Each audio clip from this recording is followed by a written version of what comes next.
Were you bullied in high school so much now that anytime you get an ounce of power in a video game, you will abuse it in any way to be able to finally win at something in your miserable life, even though it's that specific thing that you're abusing that allows you to finally win, rather than you yourself being good? Well then let me introduce you to Venom Snare. Oh, wait, wrong script. Let's see here, 1 second. Oh, here we go.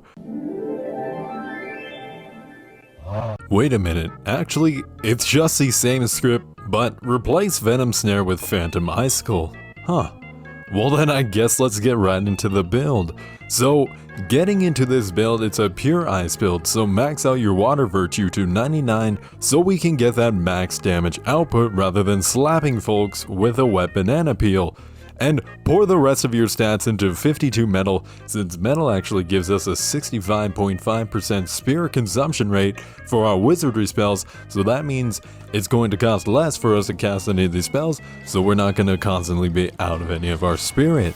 So then before we get into the spells, let's go over the supreme drip you're going to need, since everyone knows you can't finger bang everyone to death without looking absolutely fly first. So put on the Evil Teo set, including the weapon, to be able to get the set bonus called Instigator of Evil. That gives us a 5.1% more damage to wizardries. Even though it's basically some old man crackheads looking ass carpet, that extra wizardry damage shall not be neglected, since we want as much damage as possible so we can shove icicles down all these players' throats and then they can say, "Harder, daddy!"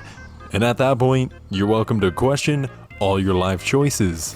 Next, slap on some embedments that give water damage, ice attack power, and wizardry spell spirit consumption so we can slap harder than my dad slapped me after I found out I ate his last M&M.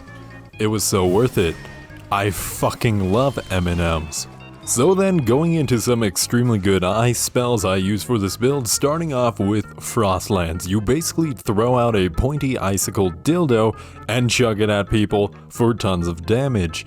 Tracking is pretty good on it too, so that is a plus. Second spell is going to be Ice Weapon to give our weapon a higher DPS output, since we're not just strictly using spells. The third spell is Alacrity Haste, which makes us run super fast, so in case you see someone with a fat juicy dumpy running from you, you're able to catch up to them no problem.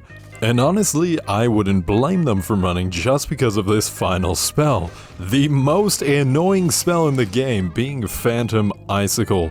What it does is that it makes it so this spell hits an enemy and then they can no longer be able to lock onto you for around 10 to 15 seconds, meaning they can't attack you very well because they can't lock onto you, and they can't deflect very well because it's hard to see you and see what you're doing.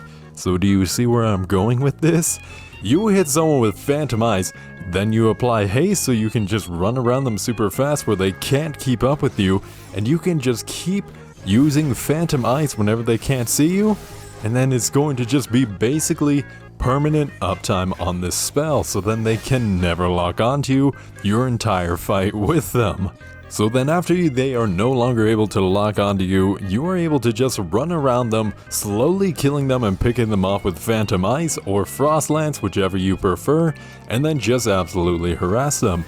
Then you can take off their shoes and socks as they're blinded and lick the crust between their toes. I don't care, you do whatever you want to your opponents, I won't judge. But as you can tell, this build is purely just meant to be toxic and not give your opponent a chance. A few things to note. Phantom Icicle doesn't work on host AI, so throwing it at them, they won't be able to unlock from you, so basically not worth your time. And it does use up quite a bit of spirit, so don't just spam it too much or else you're going to be constantly hit if it misses, and then you're gonna have a bad time. Anyways, yeah, it's not the strongest build ever. You can definitely do some better synergies, but for the most part, I just wanted to find a way to slowly mess with people until I felt like it was time to kill them. Definitely a super fun build watching your opponent struggle to figure out where you are. So I'd give this a 7.2 Whoppers out of 10 because I'm really hungry right now and want burgers. But that's going to do it for me. Make sure you need to subscribe to the channel for more whatever the hell kind of content this is, and have a good one. Peace.